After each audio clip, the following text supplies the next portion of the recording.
السلام عليكم ورحمة الله وبركاته. بدأ رمضان، كل عام وأنتم بخير. وبدأت القنوات الفضائية أو قنوات الطبخ بالتحديد تقدم أو تتنافس وتتسابق وتقدم أفضل المأكولات والمشروبات والحلويات والمشويات. فأنا كمان حبيت أدخل وأشارك في هذا التنافس وهذا السباق بطبخة على قد كده، وهي طبخة أو أسميها طريقة عمل القلب السليم في رمضان. طريقة عمل القلب السليم في رمضان. عشان ما أطولش عليك، أحد العلماء شبه القلب بأنه وعاء. قلب الإنسان بأنه وعاء به ماء، وقال: فإذا ما أردت أن تسقط شيئا فيه صلبا في هذا الوعاء فإن الماء يخرج من على حواف الوعاء. تاني، أحد العلماء شبه القلب بأنه وعاء به ماء، وقال: فإنك إن أردت أن تسقط شيئا صلبا في هذا الوعاء فإن الماء يخرج من على حواف الوعاء. فشبه الشيء ده بأنه الطاعة.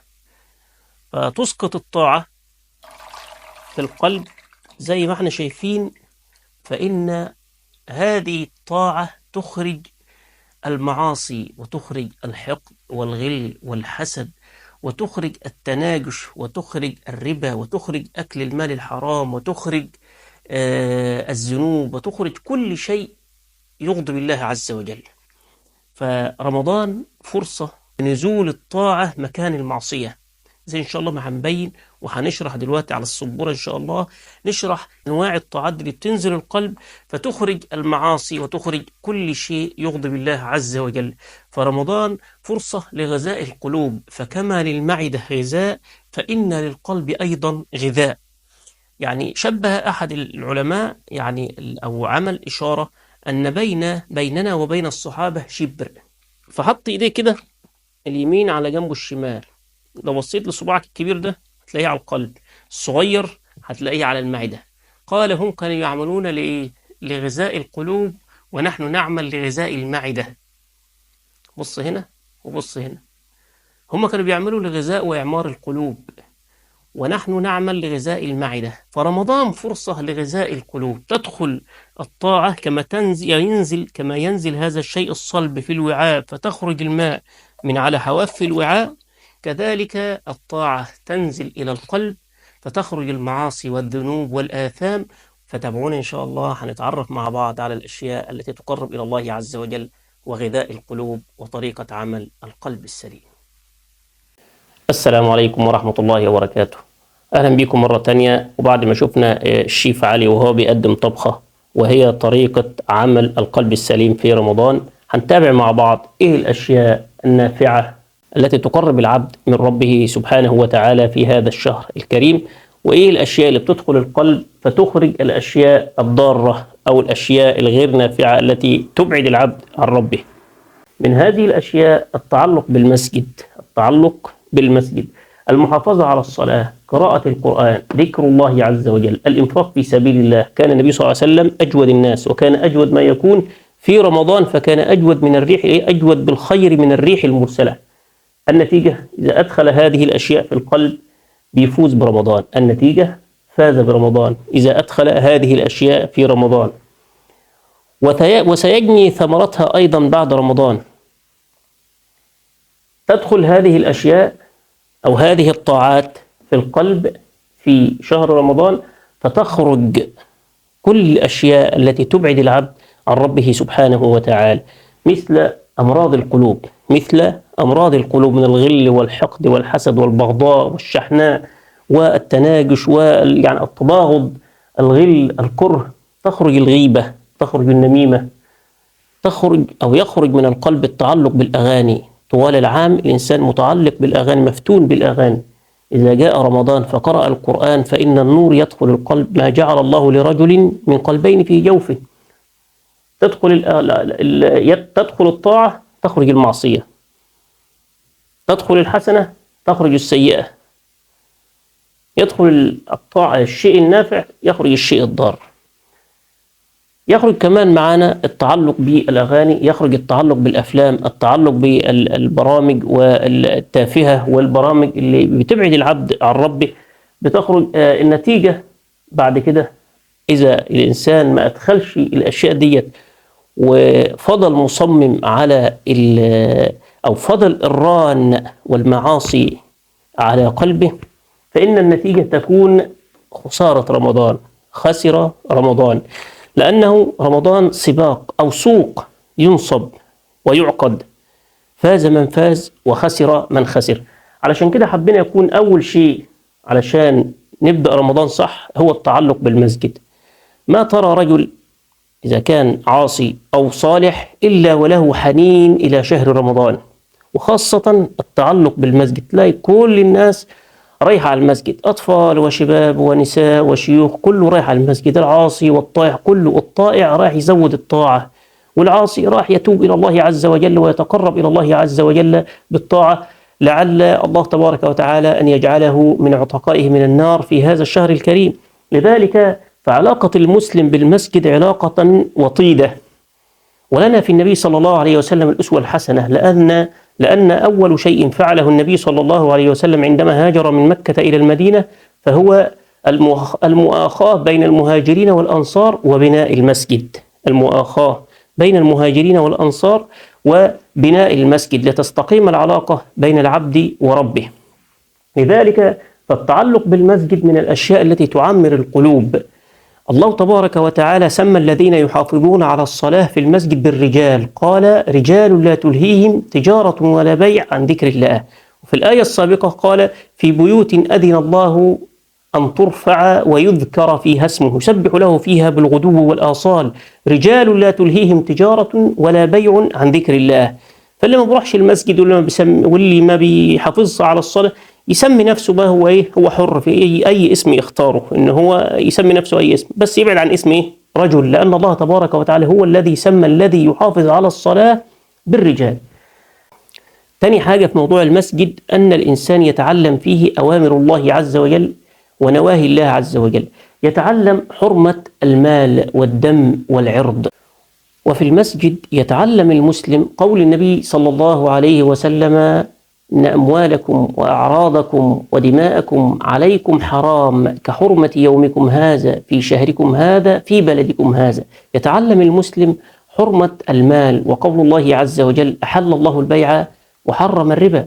يتعلم المسلم قول الله عز وجل يا أيها الذين آمنوا لا تأكلوا أموالكم بينكم بالباطل إلا أن تكون تجارة عن تراض منكم ولا تقتلوا أنفسكم إن الله كان بكم رحيما. إلا أن تكون تجارة عن تراض بين البائع والمشتري، ليست عن غش، ليست عن تدليس، ليست عن نصب، ليست عن احتيال على الناس. يتعلم المسلم أيضا في المسجد حرمة الدماء، أنه من قتل نفسا بغير نفس فكأنما قتل الناس جميعا، ومن أحياها فكأنما أحيا الناس جميعا. في المسجد يتعلم الإنسان حرمة العرض، وقول الله عز وجل ولا يغتب بعضكم بعضا أيحب أحدكم أن يأكل لحم أخيه ميتا فكرهتموه. ففي المسجد يتعلم الإنسان اختيار الصديق، وقول الله عز وجل ويوم يعض الظالم على يديه يقول يا ليتني اتخذت مع الرسول سبيلا يا ويلتى ليتني لم أتخذ فلانا خليلا لقد أضلني عن الذكر بعد إذ جاءني وكان الشيطان للإنسان خذولا. في المسجد يتعلم المسلم قول النبي صلى الله عليه وسلم لا تصاحب إلا مؤمنا ولا يأكل طعامك إلا تقي.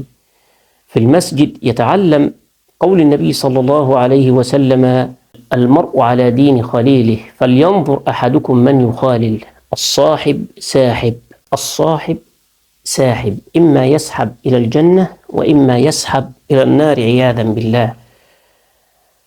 في مشهد يكون في النار عياذا بالله، المشهد ده الله تبارك وتعالى يخرج أحد المعذبين في النار بشفاعة صاحبه، فيصف الله تبارك وتعالى قول أهل النار وهم يقولوا فما لنا من شافعين ولا صديق حميم، يعني إحنا مناش حد يشفع لنا، وكمان حتى من الصاحب، فالصاحب ينفعك في الدنيا وفي الآخرة. فتتعلم الصحبة الصالحة فين غير في المسجد؟ تعلمش الصحبة الصالحة في المصايف ولا على المقاهي ولا في الملاعب ولا في النوادي، لا، الصحبة الصالحة تتعلمها في المسجد. تتعلم حسن اختيار الصديق، حسن اختيار الصديق، المرء على دين خليله. قل لي من تصاحب أقل لك من أنت. في المسجد نتعلم المحافظة على الصلاة. الصلاة صلة بين العبد وربه. الصلاة أول ما يحاسب عليه العبد يوم القيامة. الصلاة. قال النبي صلى الله عليه وسلم: لو أن نهرا بباب أحدكم، فيه يعني نهر أو حمام سباحة قدام بيتك، تغتسل منه في اليوم 5 مرات، قال النبي صلى الله عليه وسلم: هل يبقى من درنه من أوساخه شيء؟ قالوا: لا يا رسول الله، لا يبقى من درنه شيء. قال: كذلك الصلوات الخمس يمحو الله بهن الخطايا. الصلاة من حافظ عليها كانت له نورا ونجاة وبرهانا يوم القيامة، ومن لم يحافظ عليها لم تكن له نورا ولا نجاة ولا برهانا يوم القيامة. الصلاة. الذي لا يصلي وكأنه يربط على كتف إبليس عليه لعنة الله ويقول: احنا مع بعض، ما تزعلش، انت رفضت تسجد لسيدنا آدم، أنا رفضت أسجد للذي خلق آدم سبحانه وتعالى. فشوف انت في يعني اللي ما بيصليش ده، او اللي مش مرتبط بالمسجد ده في رمضان او غير رمضان بصفة عامة، هو على خطر عظيم، فليراجع نفسه. أسأل الله أن يهدي شباب المسلمين يا رب العالمين. هنأتي بعد ذلك إن شاء الله إلى قراءة القرآن. ورمضان الجميع يعلم أنه شهر القرآن وفيه نزل. الجميع يعلم أنه شهر القرآن وفيه نزل. قال النبي صلى الله عليه وسلم: أجدعكم أفضلكم أحسنكم خيركم من تعلم القرآن وعلمه. النبي صلى الله عليه وسلم يقول: لا أقول ألف لام ميم حرف، ولكن ألف حرف ولام حرف وميم حرف، والحسنة ب10 أمثالها والله يضاعف لمن يشاء. والحسنة ب10 أمثالها والله يضاعف لمن يشاء إلى 700 ضعف. النبي صلى الله عليه وسلم يقول: الماهر بالقرآن مع السفرة الكرام البررة. يقال لقارئ القرآن: اقرأ ورتل وارتقي، فإن منزلتك عند آخر آية كنت تقرأها في الجنة. درجات، أما النار والعياذ بالله دركات. فالقرآن شهر رمضان هو شهر القرآن، ينبغي على المسلم أن يكثر من قراءة القرآن الكريم، لأنه نور يدخل القلب فتخرج الظلمات منه. قال النبي صلى الله عليه وسلم: ألا أنبئكم بخير أعمالكم وأزكاها عند مليككم وخير لكم من إنفاق الذهب والورق، الورق اللي هو الفضة، وخير لكم من إنفاق الذهب والورق، وخير لكم من أن تلقوا عدوكم فيضربوا أعناقكم وتضربوا أعناقهم. قال الصحابة: بلى يا رسول الله، إيه الشيء العمل ده إيه العمل اللي نعمله بدل كل الخير ده كله؟ قال: ذكر الله. الشيء الأخير إن شاء الله وبه نختم: الإنفاق في سبيل الله. ولنا في رسول الله صلى الله عليه وسلم الأسوة الحسنة. كان صلى الله عليه وسلم أجود الناس، وكان أجود ما يكون في رمضان، فكان أجود بالخير من الريح المرسلة. في أسر يعني في ظل الظروف اللي احنا بنعيشها بتعاني من ضغوط اقتصادية، فإنفاقك في سبيل الله وجبر خاطرهم والتوسعة عليهم لك فضل كبير عند الله تبارك وتعالى، ولك أجر كبير عند الله تبارك وتعالى. الناس أصحاب الفضل وأصحاب المال وأصحاب الخير ينفقوا، فهذا شهر الإنفاق. أسأل الله تبارك وتعالى أن يجعلني وإياكم من الذين يستمعون القول فيتبعون أحسنه. فدي كانت كلمة بسيطة حبيت إن أنا أشارككم معايا فيها، وموضوع طبخة القلب السليم. قال الله عز وجل: يوم لا ينفع مال ولا بنون إلا من أتى الله بقلب سليم. فرمضان ليس شهر الطعام فقط، وإنما هو شهر القلوب. فكما للمعدة غذاء فإن للقلب غذاء، ألا بذكر الله تطمئن القلوب. نشوفكم على خير إن شاء الله في لقاء قادم. أحبكم في الله. السلام عليكم ورحمة الله وبركاته.